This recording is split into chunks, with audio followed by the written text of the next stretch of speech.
So, with everything terrible that is happening in the United States right now, I have some even worse news. Maybe some of your food and or medications are about to become a little bit less safe because, well, we'll get into it. First, just a tiny break from the horrors. This is a piece from Pacifrisk, said, here's a Suris chow that I drew earlier. I remembered Suris mentioning SA2, and I thought this chow should be a thing. I appreciate it, Pacifisk. Sonic Adventure 2 is one of my favorite games of all time. So thank you very much, Pacifrisk. I appreciate it greatly.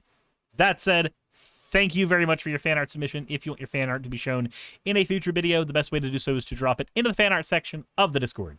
That said, I am very out of breath because I am doing this while sick. Apologies if that means that this affects the viewing experience for many of you, but still, I am going to be doing my best here.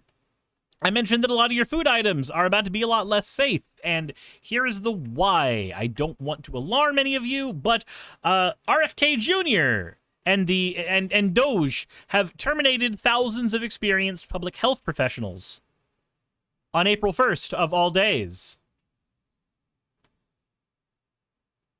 And wait, where's the actual article? Isn't there supposed to be an article here?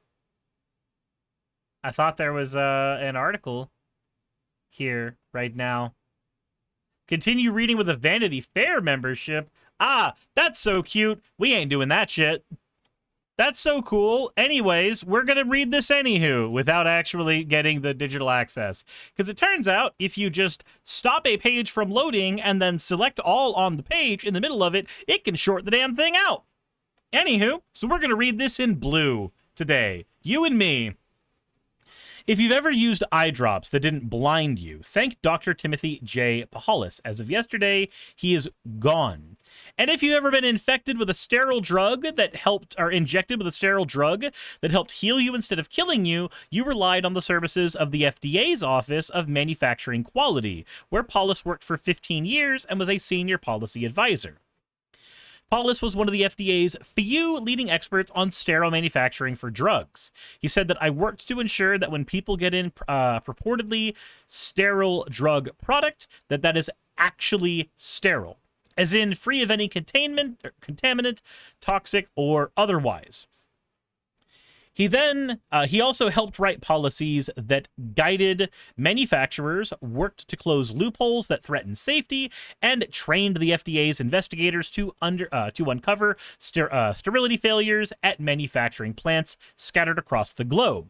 And he was among the thousands of employees at the FDA and other federal health agencies who were abruptly informed on the morning of April 1st that their services were no longer needed. Ah, yes, you, American citizen, you do not deserve sterile injections. You do not deserve eye drops that do not blind you. You do not deserve these things, because if you deserved these things, you would not be living in the free America. The slashing was so wide and deep that it can be hard to get a handle on just how much public health expertise was lost yesterday. The affected offices at the FDA may not be household names, but they perform critical work that protects every American and helps shape the regulatory decisions of manufacturers and foreign health agencies around the world, which rely on the FDA's expertise. The people making these decisions... whatever that is, no. The people making these decisions, they are clueless about what the FDA does. The chief veterinary officer within the FDA Center for Veterinary Medicine, Dr. Tristan Collinis, was fired. He had been working to help contain the bird flu outbreak, currently burning through the nation's dairy cows and threatening to spark a pandemic among humans. Oh, fun! And remember that Trump also said that the CDC should not report this kind of shit? Man. Also axed, critical expert analysts at the Detroit Medical Products Laboratory, which tests dietary supplements in response to consumer complaints and allegations of fraud. Oh boy.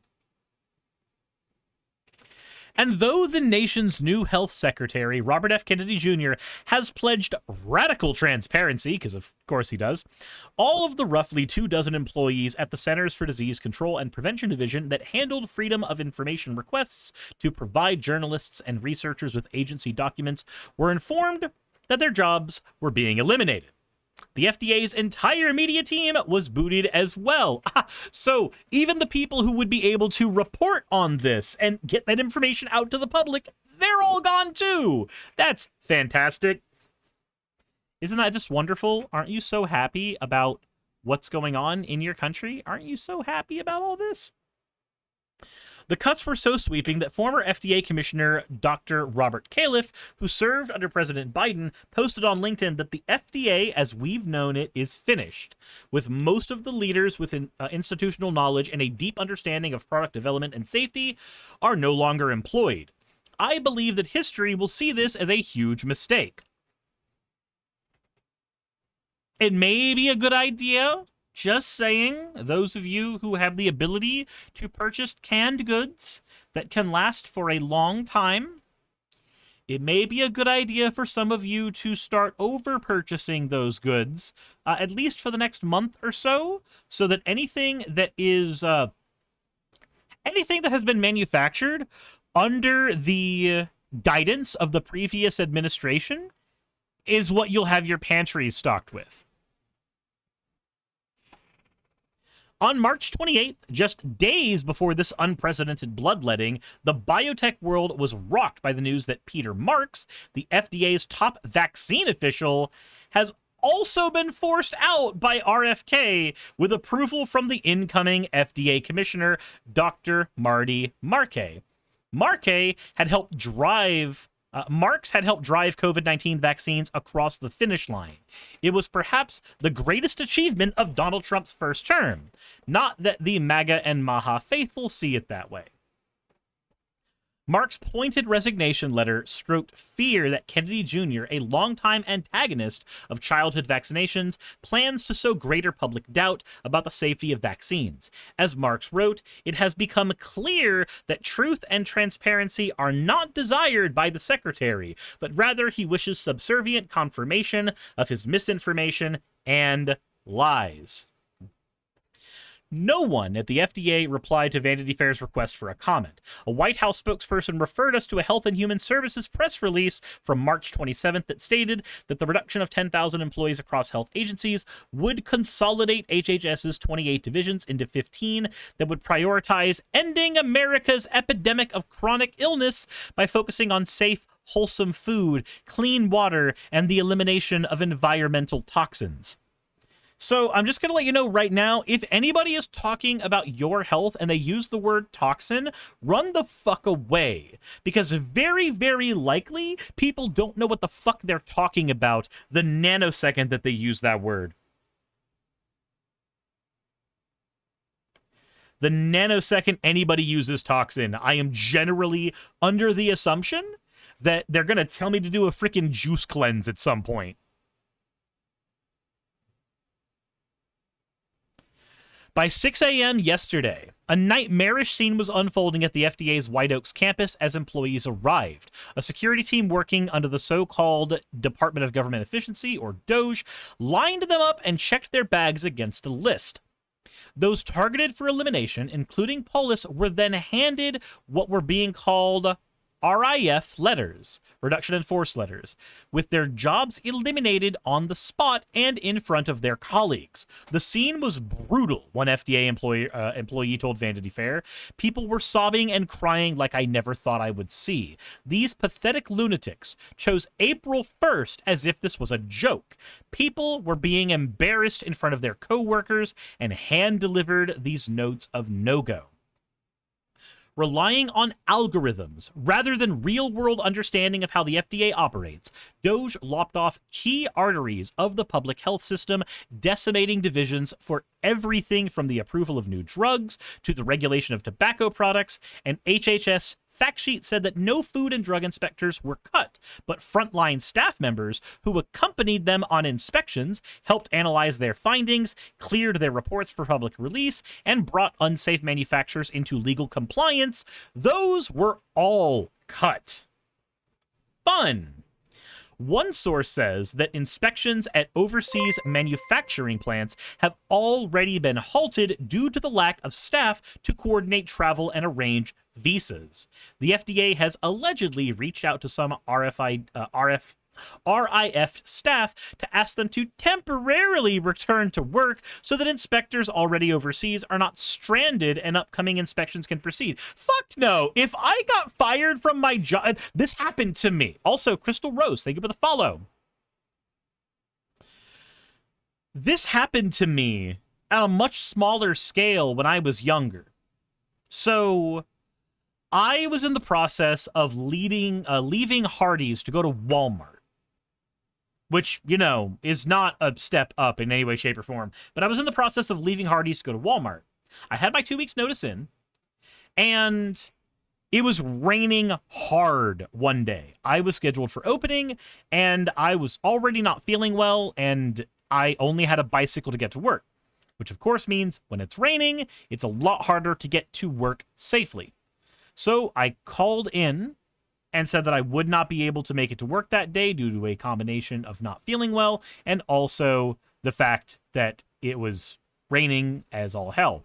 And the manager on staff complained that I always called in when it was raining, which first of all I didn't, but secondly, even if I did, I was the only worker on staff who used a bicycle to get to work, so maybe it could be a little understandable as to why a very torrential downpour would make it not the safest thing for me to get to work, generally speaking.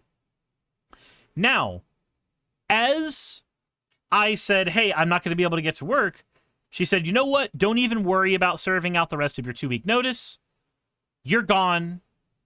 Take the time off. Okay, cool. So I accepted that I would have a week off of work before I went in for Walmart. And then 2 hours later, after being swamped as all hell, that same manager gives me a call back and says, hey, actually, you can return back to work. The rain has let up, and we definitely need help here. We need all hands on deck if possible. And I'm just sitting here like, am I supposed to? Am I supposed to do this? Am I supposed to come back and, like, actually help you after you fired me? Is that the thing? Like, cucking was not a word in my vocabulary at the time, but I feel like that would have been the cucked thing to do, honestly. I'm sorry, but no. There is no world where after you fire me, unless I am desperate for every dollar I can possibly scrape off the pavement, that I'm going to be coming back to help you out. Fuck off, fuck you. I owe you nothing, you took everything away from me. So, to a much lesser degree, I can understand where these workers are coming from, because I've had a similar scenario. Again, mine was much lesser. I had a job lined up. It was in a minimum wage job. I was much younger. There were other circumstances. Very different scenario here, but I can empathize nonetheless. Konami-kun, the Alpher says normalcy bias will be in effect. Yeah, so I have a friend who, if I talk about this with, their first reaction is going to be to shrug and just go, I don't see how this affects me. Because that's been their response every goddamn time something like this has been brought up. And it's infuriating because it's like, yeah, you're not going to be able to see how an invisible carcinogen affects you until it's too fucking late, numbnuts. That's how this works. The people making these decisions, they are clueless about what the FDA does, said the FDA employee, because Paulus's title has the word policy in it.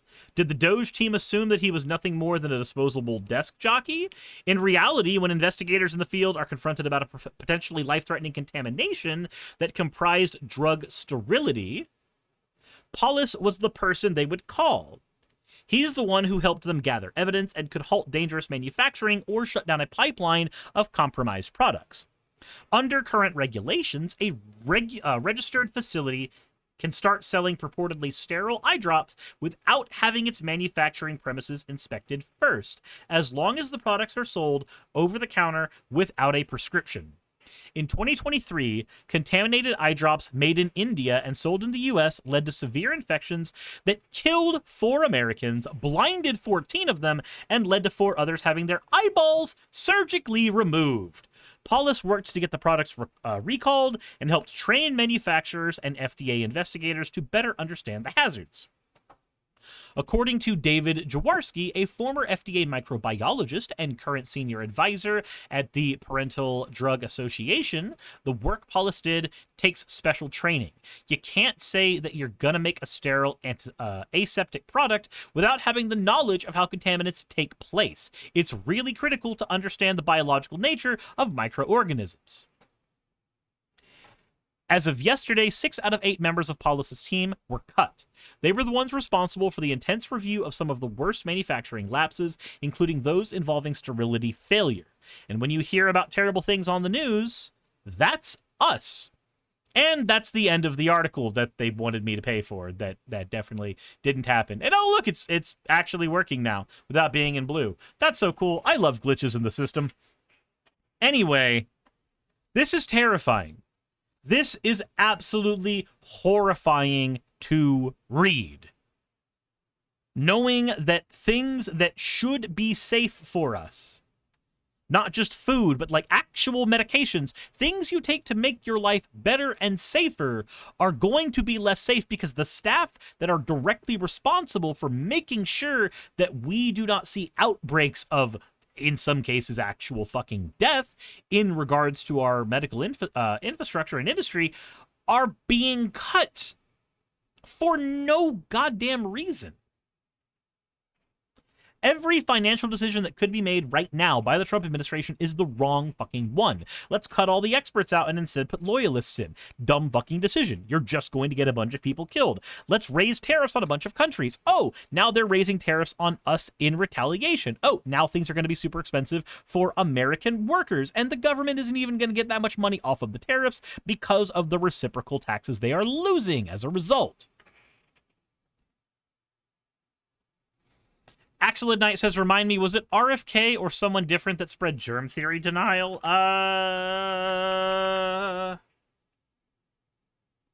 Let's see here. Let's see here. I don't know if it was him specifically. Yeah, I don't know if it was him specifically. I do have an article here. I watched a week's worth of RFK Jr.'s fear-inducing TV channel.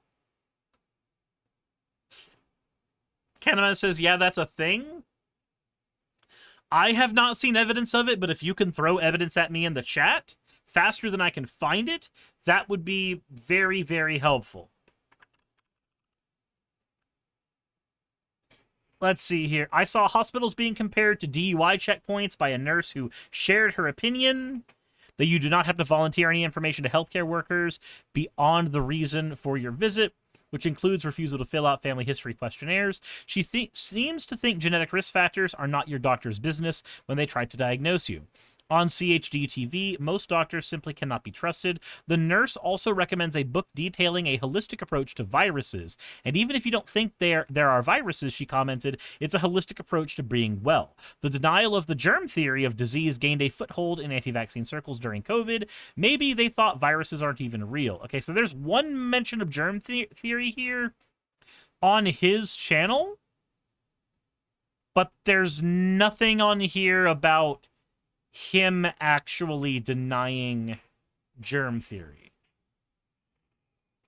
Let's see here. RFK Jr. says he believes in germs. A question about germ theory in his hearing today. According to his book, that is true, but he still laments that germ theory, the incredibly well-established idea that germs cause disease, has become the prevailing view in medicine. His form of germ theory denialism is more subtle. It's not that he outright believes germs don't exist. Instead, he suggests that germs aren't all that much of a threat if you are a healthy person. That's not how that works. In his book, he inaccurately characterizes the medical view of germ theory, suggesting doctors think all germs are bad and that they ignore the good germs, like the human microbiome, and that doctors think that any exposure to a germ causes diseases. Doctors also don't think that.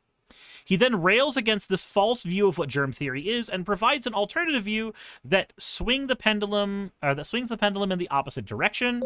Dahurumba, thank you for the raid. How was your stream? He suggests in his book that germs are real, but only make people sick when the immune system is already weakened from things like poor diet and exposure to toxins. There's that fucking word again. Every single time when somebody says toxins, it's my red flag. In this view, germs aren't the real problem. Poor diet and environmental exposure are. That's so weird, because that's not how the human body works. Poor diet and exposure to environmental issues is a problem, but it's not going to protect you from, like, a germ that's trying to fucking kill you. I'm sorry. Nothing to complain about. Some Pokemon and yapping about the news du jour. Fair enough. Okay, so I see where you guys are getting the germ theory thing from because, well, there is evidence of that. If it's in his book, which I refuse to fucking read because I have standards, I'm sorry. I understand where you're coming from. Makes perfect sense. I see how you got there. Anyway, let's talk about what we can do about this. So a bunch of federal employees just got axed. So, you know who probably has something to say about that? Your senator or your local representative. Maybe you should be giving them a call. Maybe you should be, I don't know, borderline harassing the shit out of them at this point. Because they need to be doing what they can to protect other federal employees. Because after all, they're all on the same paycheck. It's not going to be forever until they are cut as well under different pretenses. Maybe it's a good idea to let them know that you can get them cut under your own pretenses of primarying them. That's just a fun thing you can do. No politician is immune to being primaried, and any ones that do, they don't set up a good foundation to protect themselves from when they ultimately do get primaried. Also, it may be a good idea as well if you have not already get involved in your local DSA. For me, the DSA that is nearest to me is the Atlanta DSA, and there are all kinds of upcoming events in my area, and the last time I tried to go to an event, there was a car that caught fire on the highway in Atlanta, and I was stuck on the highway for 3.5 hours. That's not to say you shouldn't go to your local DSA event. I'm just saying that I wanted to go to my first one, and I ended up in the worst situation possible. So go ahead and pick up my slack and go to your local DSA meetings so that you can help get people elected into offices that can help provide a bulwark against shit like this. Oh, and if you want to bug your representatives en masse, ResistBot is great at that. Just chat with ResistBot, go onto Messenger and give it a bit of a prompt and say, hey, I want to tell X people in government that are near to me, who I have a direct effect on, and who have a direct effect on me, that I am not okay with X policy that they are supporting, or with this thing that they have some way of fixing or some influence on. For me, living in Atlanta, the CDC is likely going to be where a lot of these conversations are going to end up being held because we're losing people there too. It's great. I love America right now. I'm so happy. We're always winning. America stays winning. Number one. Always. God, and tariffs, they're just fantastic. Beautiful word, tariffs. Beautiful word. Anyway, maybe it's a good idea to let the federal worker whose your taxes pays for, let them know that you're not okay with other federal workers getting axed, and you may be threatening their jobs next. Anyway, let me know what you guys think in the comment section below. Holy crap, there's always too much going on right now. And because there's always too much going on, maybe it's a good idea for you to go on to Mobilize so that you can get involved with local organizations near you. And a new one that I found recently, the big list of protests, where you can filter by your state. For instance, I can go here and go, where is Georgia? And let me find everything happening this week near me. And I can see that there is a 50501 protest in Atlanta happening this Saturday on April 5th. I can also see that if you are in Buford, there is going to be a expense-paid bus ride with air conditioning and restrooms that will take you from Buford directly to Piedmont Park in Atlanta, so that you can get involved in the protest happening in Atlanta. That said, please, please, please, it's time to get fucking involved. It can't just be me and a handful of other YouTubers shouting here for you to get involved right now. That all said, let me know what you think in the comment section below. Hit the like button if you haven't already. Subscribe if you haven't already. I'm tired. I am sweating. Insert end of video tagline here. Hey, thanks for making it to the end of the video. I really could not do any of this without all of you. Those of you watching, and especially those of you who support me on Patreon. I wanted to go ahead and take a minute to thank all of you who do that, because with YouTube being what it is these days, I really cannot do this full time without the support from each and every one of you. Those people would be Red Joker, Purple Poundini, Jemshin, Britzkrieg, Jupe the Malignant, Michael, Ravalern, Mabbity Babbity, Astral Frontier, Tales of Atonement, Nixie Chan, Kiri Artemis, Victorian Alchemist, I'm not saying the last part of that, and you know that, Leela Ururaka, Arcton Arclacier, Kiratorian, Dren Hadamata, Jordan M, John L, Lord Bleck, Smiling Game Master, and Fireshard. Thank you so very much. But since you're here, why not go ahead and try watching another one? There should be one that's on the screen right now. And if you are a patron of mine, I wanted to go ahead and thank you again for all of your support. There is still a video you could press though, if you'd like. I would appreciate it just a little bit.